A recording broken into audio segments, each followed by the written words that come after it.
Hello, everyone. Hi, mamas. I am so excited that you're here today. We have another special guest on the show today, Laura Munkholm. She is the president and co-founder of Walla, a powerful all-in-one fitness studio software company. And she is just an overall incredible woman. I cannot wait to dive into today's chat. She is just ambitious. She's successful. But she's also a mom of two. She's a wife. She's a somebody, right? She's gone through those turbulences, those trials of early motherhood, but also while building a business. And she had to find that balance between choosing how to build a successful business from scratch while still maintaining her identity outside of that. We talk mental health, boundaries, and the necessity that how intentional it is to be all in where you are in every given moment. She shares her story of building a business during a pandemic, homeschooling her two children, and just being open and receptive to those opportunities when pivots and hardships arise. Definitely an inspiring conversation all around. Let's dive in. Hey mama, welcome to the Balanced Mom Method podcast. I know you're here because you're tired of living day after day like you're drowning in the responsibilities of motherhood. You're done struggling with trying to find the time and energy to get it all done every day. And you want to show your little ones a good example, but you're so exhausted, which has your negative self-talk on repeat, your patience spread thin, and you feel like you're losing yourself a little more every day. Plus, the mom guilt, societal comparison game, and unpredictabilities of motherhood just does not help in trying to make a change. Well, sweet friend, this podcast will guide you on how to connect with yourself to break free from that survival mode cycle, all by identifying and possibly simplifying your habits. Hey, I'm Jenna, and I've been where you are. I was consumed in the struggles of motherhood, and I needed to make a change to take back control of my time, energy, identity, and life. And in finding that freedom, it became my mission to help make that connection with moms that we can give our children and families the best, and not at the expense of our own health, self, and well-being. Moms shouldn't have to choose between their families, priorities, and themselves. We can balance it all, and it all starts within ourselves. Let me take your hand and make that connection with you and equip you with simple, lifelong habits. If you are ready to say goodbye to just surviving and finally reclaim your life in motherhood, then you are in the right place. Let's get to the root of cultivating real change because it's time to feel like you again. Warm up that cold coffee, pop in your earbuds, and tighten that top knot, mama. Let's overcome together. Hey mamas, welcome back to the Balanced Mom Method podcast. I am so glad that you're here with us today because we have another wonderful guest on the show, Laura Munkholm. Laura is a mom of two, yoga and Pilates junkie, and is an advocate and community builder for the boutique fitness industry. She's the president and co-founder of Walla, which is a powerful all-in-one studio fitness software company, and she helps studio owners ditch the guilt, master their time, and maximize their energy so they can do more of what they love and enjoy. And that is like what we are all about here in the Balanced Mom Method community. When I read that and learned that about you, I was just like, I love it. So welcome, Laura. Tell us about yourself, your journey of becoming a co-founder of a fitness studio management software and balancing being a mom and having a family and ambitious career goals. So pass the baton. Thank you. I'll take the baton. Really happy to be here. Thanks for having me. I am, I'm definitely somebody who's always been an ambitious, achiever. And I stumbled into the yoga and fitness industry after being a college athlete. And I had a shoulder injury. I was really trying to figure out who I was again. And yoga ended up being this really beautiful home for me to find because there was still movement and strength involved in it, but it actually helped me quiet my insanely competitive mind and gave me an opportunity to, take the intensity down a notch, which is what I had just existed in for so long. So fast forward a few years of practicing yoga and then ultimately becoming a teacher. I was doing that on the side of my sales career, my corporate world job. And I loved business. Business was my background and I enjoyed sales. I was good at sales. And so I naturally just started helping the studios that I worked at with their sales processes and understanding how to leverage their technology to make more money. And I fell into that a bit because so many of the studios that I would teach at would just turn over owners regularly or close or go out of business. And it just seemed like this really unfortunate situation that most of the studio owners would find themselves in because they were passionate entrepreneurs who really didn't know how to run businesses. And then I was recruited by one of the studio owners that I worked for to work on a new concept that she was launching called Yoga 6, which now is the largest yoga brand in the world. And they have hundreds and hundreds of locations all over the place. And so I actually ended up doing the change management for an acquisition they did of the largest yoga studio in San Diego, and running that studio for the first couple of years. And that was really my leap out of corporate and into studio management. And at the time I had a 1-year-old. So it was so funny. I think entrepreneurs always, there's the joke that like you leave your 40-hour a week, you ditch the 40 hours a week to work nonstop 24/7, Right. but you control it, right? Right.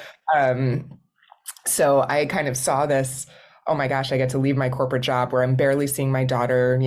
I get home at 6 and I've got just a couple hours to spend with her. And it was just this excitement around, oh my gosh, a yoga studio. I can balance it all so much better. And it ended up being completely the opposite. Like I ended up working probably 20 more hours a week than I was working in corporate. On call, like if the alarm went off at midnight at my studio, I'd have to be the one that got up and ran over, or if a toilet was overflowing, it was me, like everything ended up on my shoulders. And so ultimately I did make that studio incredibly successful, very profitable.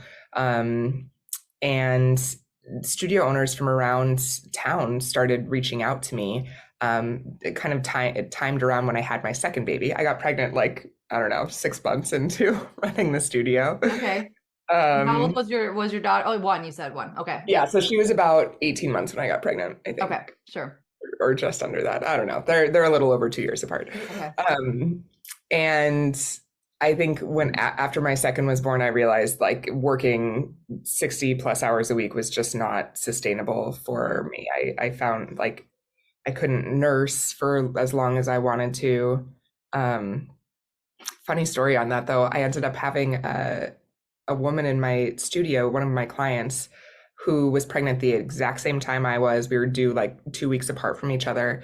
And she was producing so much milk. And I was one day like sitting there, she could hear me pumping in the office. And I was just like so devastated because I just wasn't producing enough milk. And she ended up giving me like a freezer full of her 5 freezerfuls of milk. And it let me end up continuing nursing. Like I caught up and it let me continue nursing my baby for another couple months. So shout out to the moms out there who are pumping at work and trying to get like all of like, I don't know. I just remember how stressful that was and how the pressure to, rush through it, produce something for your child, get back to work, and then get home and be able to, provide nutrition for your child was Exactly. Yeah, shout out to all the pumping moms, nursing moms. Yes, yes, you are not alone. And I know some of you are pumping in like, I don't know, broom closets in offices. Now they have like the portable pumps and I'm like, or the hands-free, I should say. Yeah. I know the technology's gotten so much better. So it's you wild. guys are better off. It's wild. And I don't know if you've ever met the mom that started this company, but I would love to meet her. There's a brand called Mamava. Have you seen them in airports yet? No. I don't know if you've run into them. I haven't. You'll have to check it out. There are these like basically little trailer pods that are in airports now. And I saw a picture, actually. Yes. I did. Yes. Yeah. So anyway, high five to her, whoever she is. It was like a little like portal nook thing. I remember seeing a picture. I don't know why. Oh, when I had to put my daughter on my lap, we went to the Bahamas in February and I couldn't, I had to call like registration or whatever and add her on. But anyway, that's where I saw it. Yep. And she has a really brilliant logo too. Anyway, long story Yeah. short, I left the studio world and started doing one-on-one consulting. I had studio owners reaching out to me saying, hey, I heard you're an expert in the software that we're all using called MindBody. We need help. We're struggling. So that was a perfect, next step for me because I could start doing some consulting here and there and have more time with my child at the time. One was in school, one was at home. And yeah, that started my consulting business, which I did for the next 7 years and kind of exploded into a really big management consulting practice with hundreds of yoga and fitness studios around the world. And when I was doing that, I realized how frustrated everybody was with the existing technology. I was frustrated with it. And I was an expert. I became like a certified consultant. I started an online community for people using MindBody.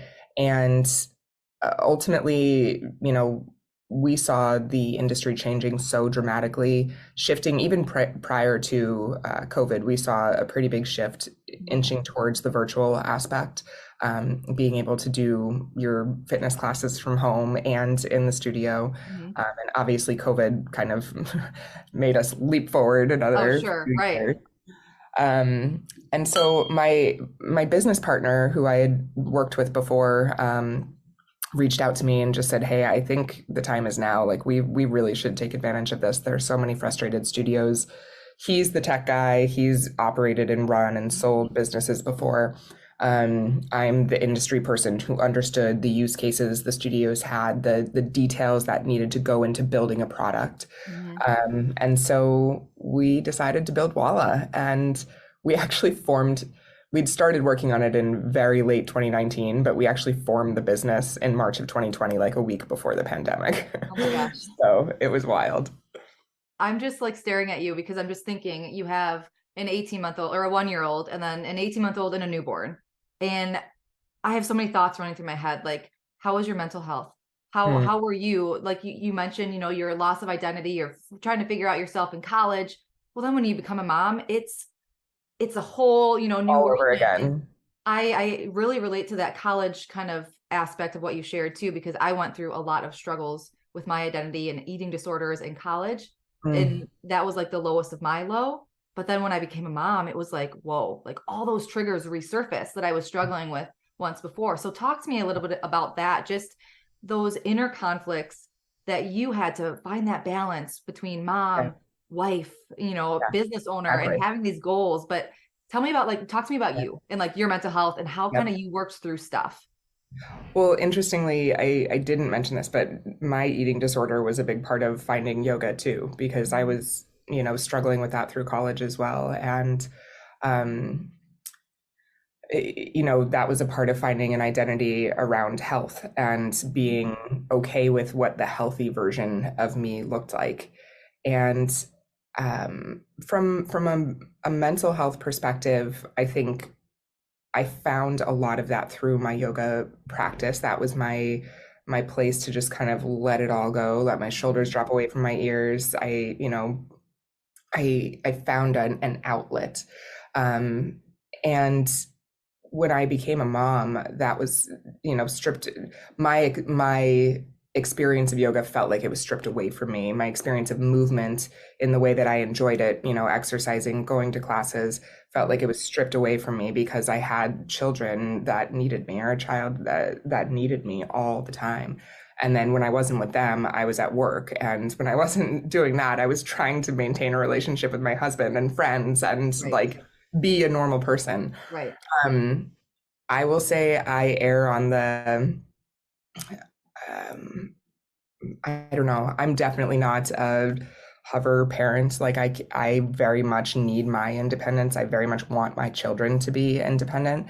And the initial few months of motherhood really kind of put an exclamation point on that for me. I realized very quickly that kind of the sob stories I was hearing from a lot of my friends of like, oh, my husband doesn't do anything to help. I'm doing it all. Like, this is just so much. I don't know how to balance it. And I was just like, tell him, ask, like, why are you telling me? Like, sit down and have the conversation.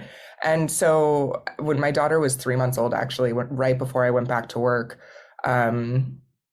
I basically told my husband I needed a break. Like I left and went to back to visit my college girlfriends from my volleyball team.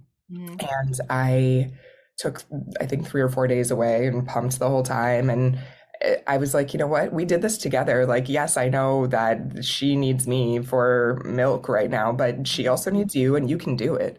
And he Mhm. was like, great, I got it. Go. Like, your mental health right now is much more important. And I think establishing that relationship with my husband and our confidence in allowing each other to, handle whatever the child's needs were, and also other people. We very early on decided that we were going to hire a nanny and be okay with other people watching our baby. Mhm. Um, and to me, when I think about balance and when I think about the way we've survived as two very hardworking parents through day one, is that we rely on help, like we Mhm. definitely ask for help when we need it, and we support other people when they ask us for help. Great. Um, and we want our children to be independent and learn how to do things. And I don't need to pick out their clothes. I don't need to tie their shoes. They can learn. I don't need to be the one. They can have a checklist in the morning and be responsible for it. And I don't have to be the one constantly nagging them to, make sure they remembered their lunch. Right. So and I think, I don't know. Yes, we'll like go bring it to them at school sometimes if they forget. But for the most part, we had them learn consequences too for that. Like if you Mhm. forget something, if you forgot your homework, you forgot your homework. Like I'm Right. not gonna stop in the middle of the day and bring it to you. And I would say alignment with my partner early on how we were going to parent together has helped my mother load, like the Yeah. load on me tremendously, and has allowed me to be an ambitious, achiever still as a mom. I really love that communication piece because I just text my husband this sarcastically the other day, but I'm like, Yeah. I'm not a mind reader, right? Yeah. Because we both like, it's funny because our triggers and like the things that we struggle with communication, they're kind of the same. So Yeah. it's like we learned that very early on in our relationship, but now it's like we're getting to that point of like, okay, we have to be open, we have to be honest and have that open line of communication. And we can't read each other's minds. And that goes with, with everything too. Like you have to just be open and ask for help and say how you feel too. Like if you're struggling, and that's me, badge of honor. Like if I'm struggling, I keep it quiet sometimes. I'm Yeah. working on it. No. But until you reach that threshold and then I snap or, and then I just lose my patience or whatever that might be. Um, so just kind of pausing and like having that open conversation, let it be with yourself or with your spouse or whoever, needs to have that conversation with, or you need to have that conversation with. Yeah. Sure. And Mhm. one thing I will say that has been kind of my, I don't know, anchor in my career growth in my as my kids have grown. I had a business mentor kind of coach at one point early on when I was starting my consulting practice. And she was actually my initial yoga teacher, like that I did my training with. Mhm. And she had me as the first exercise that we did when we started working together. Um, she had me spend a week just recognizing little things, moments, experiences that brought me joy or gave me ease, and Mhm. document it. And she said, "This is going to become your well-being checklist." I love So it. I have this list to this day. That was, I don't know, 10 years ago. I just got Um, chills. I I love know it. I have this list in my phone that is, yes, it has luxurious things like getting a massage or getting Mhm. a facial or going away with my husband. But the majority of the list is, having a dance party in the kitchen with my kids or taking a walk outside. Um, sitting outside with sunshine on my shoulders, just really really basic little things, listening to music, Mhm. writing. I love writing. And so when I'm having those overwhelm, those struggle, the days where I feel like I'm super short with my kids or I have no patience for anybody around me, I try to reflect back on that or go back to that and find, even if I have 5 minutes, something small, like a walk with my dog for 5 minutes, that I know is going to settle me back down into a place where I can make better decisions, respond rather than react. And I'm not perfect for sure. I definitely don't always do it, but at least I have some sort of an anchor that I can lean on where when I'm really feeling those struggle moments. I love that. I love that so much because I was just talking with like a business accountability partner this morning, and we share our goals every day and or for the week and things, and we were checking in, and it was more so of like we got on this conversation tangent, right? How we are right now. Mhm. But we got on Yeah. this tangent about like sometimes like our expectations of where we think we should be, like we're failing to see like the growth that we're still having, right? Like what you just said, like I'm not perfect, no one's perfect, right? But Mhm. you have that practice in place, and I'm sure it has been like exponentially helpful and Yeah. life changing, right? To be able to focus on that good, have that gratitude. I had an Mhm. episode, I can't think of what episode number, but I call it the choose again method, and it's kind of like the same concept of like if you're struggling, like what is that next best thought, what's that next best feeling that you can feel right now? It's not Yeah. going to be perfect, right? It's not going to get you out of that struggle or that hardship, but it's going to bring you ground you again, and kind of what you're talking about, bring that peace and joy and calm back over you. I love it. Yeah, I think grounding is the perfect word because I mean, we live in a world where there are such intense expectations of us all the time, and there is so much coming at us from an information perspective, from a consumerism perspective.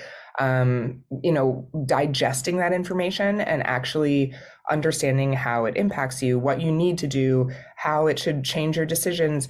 It all is swimming in your head all the time. And it's really easy to just get into this.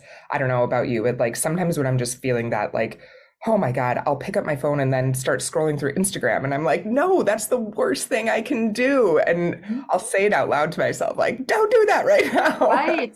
It just, yeah, makes that guilt or that feeling, it just like amplifies it a little bit, you know? Exactly. And so that my thing I do, and I encourage any of you that like this idea of a well-being checklist, is when I catch myself jumping to social media for like that, oh, I just need to get away from everything else that's happening right here in front of me.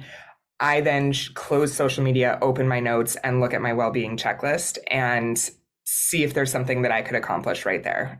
Like, is there a chance to just step outside, take a deep breath with some sunshine on my shoulders, and close my eyes so I'm not seeing a screen or I'm not being visually like attacked by a million things.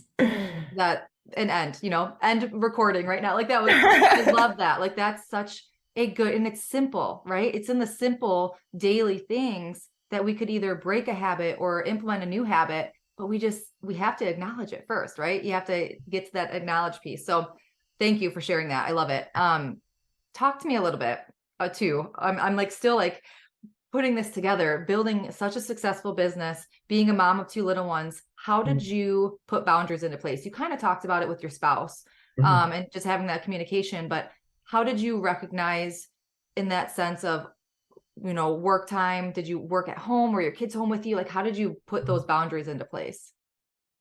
Yeah, so when we started the company, my kids were, I think, 6 and 8, so a Mhm. little bit older. They weren't, they were much more self-sufficient. Um, 6 and 8 or 7 and 9, I can't remember. I was going Uh, to ask when you said like something about when they were, I forget the checklist. I was like, if I do that with my son right now, I don't think so. I was going to ask how old your no, kids were at this point. yeah, they're 9 and 11. Okay. So yeah, I guess they were 6 and 8, Okay. and it was right when COVID started. So I was, they were homeschooling, and it was All the things right insanity. there. Hmm. Um, from a boundaries perspective, I think that window of time, there were none, and it didn't exist. And it was just sheer chaos all the time, like running back and forth between rooms and trying to get them to focus, especially I think he wasn't even 6 yet. He was about to turn 6. Kindergartners, first graders during COVID, it was just like absolutely I couldn't insane. imagine my son starting kindergarten for the first time going to school, and yeah, just that inconsistency. So Oh, it again, was bless horrible. the homeschoolers, like it's, yeah. Yeah, exactly. So for me, that actually was an incredible lesson, and this is not the sustainable for us. And we immediately said we have to find a different solution. And I think I think back on this time and it's amazing how when we both, my husband and I, put the like verbiage out there, the intention out there of we have to find a different solution and we're open to what it is. Like we do not have a perfect picture of how to solve this problem, but we like either one of us is going to have to quit our job because this isn't going to work. And we don't want that to be the solution. Mhm. So when we really started talking about it and like, okay, let's research, one of our good friends who lives in Maui happened to call us and was like, hey, I just heard that the schools are going to be open this year here. You guys should come move into our guest house apartment and hang out in Maui for a while with us and let your kids go to school here. And we were like, haha, whatever. And then like that night we were like in bed and both of us were like, Ding why ding. bed? Why this is it? So, Yeah. like God just gifted us this amazing yes. Mhm. And as soon as we said yes to that, it was like the next year of our life. Every next stone just laid itself in front of us. Like Oh, our kids had been in Montessori school, and the less than 10 minutes from our house was a beautiful Montessori school that they both got into within a week mhm. and they were able to start. And I don't know, like our neighbors across the street ended up needing a place to live because their house sold too quickly and they hadn't gotten another house. Mhm. So anyway, I think from a boundaries perspective, when you say and really make a decision like this doesn't work, I have to find another way, or you collectively as a partnership with your partner or whoever is your support system collectively say this doesn't work, then it's one of those, okay, great, let's be open. Let's not try and control, but Mhm. let's be open to what appears for us. And yes, there's some work that has to be done to find that. But I think it's important to recognize what doesn't work, and then you can set boundaries around it. Exactly. And I love that's I mean, it just it all correlates too with it starting within, right? Starting within, you were already, excuse me, already talking about external societal pressures and expectations, and we get so hung up on that noise, all the background noise, all the white noise, the busy, the hustle, your schedule, right? All these things.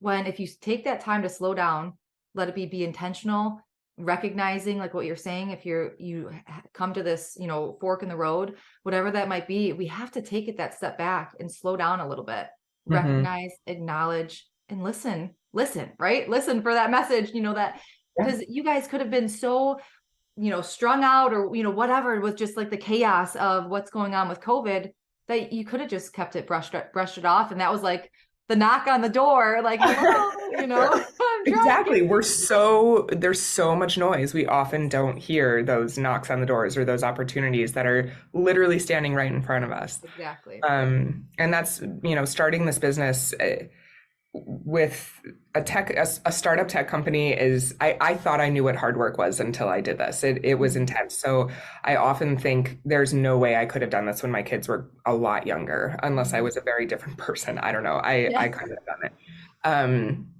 But what I've learned through the process of working intense hours and just go are two really important things. One is I maximize my time more than I ever thought was possible. Like it's not always good. I forget to eat sometimes. Like that's one of my I have to remembers. But I make the most of the time where my kids are at school or when we have childcare. And I keep sacred like this 6 p.m. to 8:30 hours because those are my, time with my family. Mhm. Um, but I also, one of the things I was going to mention, I'm in a hotel room right now. I'm at a conference and it's 20 minutes from my house. It's down the street. I very easily could have stayed home and gone back and forth. But what I've realized through this process of starting this company in particular was if I'm not 100% all in on what I'm doing at work, or if I'm not at least trying to be 100% all in at home, nobody's happy. Like I'm not happy. The kids get frustrated. My staff gets frustrated. So I will sometimes just remove myself from the home situation when I've got early mornings, late nights, rather than, be just a little bit there and have my kids be annoyed with me not paying attention to them. I'm staying down here because it really helps me focus all in on work. And then when I get home on Friday, I'm turning off my computer as soon as they get home from school, and I'm going to be all in with my kids and, go to their soccer practice. And Mhm.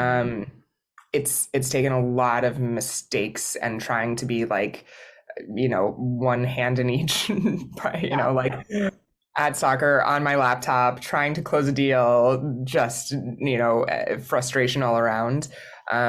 So that's my attempt, at least, is to try and be all in where I am in that Where you moment. are, it's the presence piece, and like that's power, that intention Mhm. of being all in what you're doing at this time now. Like pray, like kudos to you, for going away to your convention and taking that time, because if you try to do it at home, like what you were saying, like no one's going to get all of you, including Yeah, yourself, and you're yeah. going to be flustered. And just to kind of paint a picture for like a stay-at-home or work from home mom, with me, I don't have my phone by me when the kids are awake for that same reason. The dings, the notifications, if I get pulled into my phone and if I don't answer it, oh, I'll go back to it later. Well, that just adds more clutter in my head too, Mhm. and then I got to write it down and I have to respond to this email that I opened and I shouldn't have because my kids were home, or, I wanted to be present with them. So it's that intentionality piece of being all in where you're at, whatever that might be. So kudos. Well, it's hard to break habits too. Like that's one thing I've realized is really challenging because it just picking up your phone is a habit, right? Like notice how often every day you just reach for your phone. That's Exactly. something I sometimes am like, why did I don't need my phone right now. Why did I just pick up my phone? Yeah. And it goes back to the acknowledgement, that identifying piece of, wow, like why did I just do that? And then start, I'm thinking of the formula within what I coach my moms with I like identify, audit, like what are you actually doing? And then simplify, implement, like figuring out that new plan. But so tell me just about Walla, wrapping up here. Tell me Yeah, about your business and kind of where we could find you. And I'm sure. I'm intrigued. Well, hopefully, some of you guys will be checking into classes at fitness studios if you haven't already soon on Walla. We're the booking, billing, client management, staff management platform behind yoga, Pilates, bar, cycling, HIIT, boot camp studios. Mhm. And, interestingly, 70% of the business owners in this industry in boutique fitness are women, and the vast majority are moms. So it's a really amazing group of people who are just incredibly passionate and relentless in their pursuit of wellness for their communities. And that was honestly why I started this business, was I wanted to make sure that group was supported. Mhm. Um, so our website is Hello Walla, Walla, and if you happen to go to a fitness studio, if you are a fitness studio owner and you haven't heard about us yet, please check us out. Our first year in business was all about making sure our clients loved us. And I am so proud to say they do. And that was the goal. And now it's growth time. And there's a massive boutique fitness industry, and it's only growing now that more people have had a chance to kind of dip their toe into classes online and can feel more confident walking into a studio. So my hope is that you guys book a class on Walla really soon. Wonderful. I will post everything in the show notes. Walla on Instagram is at Walla Software, correct? Yep, at And Walla then Software, and Facebook is Walla Software as well. perfect. And where can someone find you? Do you have an Instagram, LinkedIn, Yeah, LinkedIn, social I'm platforms? there, Laura Munkholm. I do have Instagram, and this is one of my boundaries, that I keep my personal Instagram private. So Bless. I love it. it's, Okay. yeah, it's something that I had to make a decision about early on with the company, but I friend me or try, and maybe we'll get to know each other. Sure. But I honestly didn't want to stop posting about my kids for my parents and my Right. close friends. And so it was one of those things where I was like, well, I think when my kids are old enough, I'll ask them if they care. And then if they Yes. don't, then I'll open it up. So Right. Wonderful. I love it. Well, thank you so much for being here with us today, Laura. Has been a pleasure just to meet you and just hear the ambition. Like I just, it's powerful. I thank you. yeah, it's so great to meet you. And for everybody listening, I high fives all around. You guys are amazing, ambitious, smart women that deserve a lot. And it's an overwhelming world to be in right now, doing all the things, wanting to be a devoted mom and an ambitious, achiever. And so give yourself some credit and look down the mountain from time to time, because you've done a lot. Amen. Amen. Yeah. Thank you so much for being with us today. I can't wait to listen back to this episode. And to my mamas, again, everything that we discussed, it will be linked in the show notes below. Until next week, thank you so much. As always, simply be you. You have everything inside of you to reach your breakthrough. We're sending our love and light. Did you find this episode very well or for farming? Please leave Mama a review. Thank you so much for spending this time with me on the Balanced Mom Method podcast. I pray this episode has grown and helped you in some way. If it has, I'd be so grateful if you left a review sharing how it's impacted you. It truly lights me up hearing you are on your way to your breakthrough.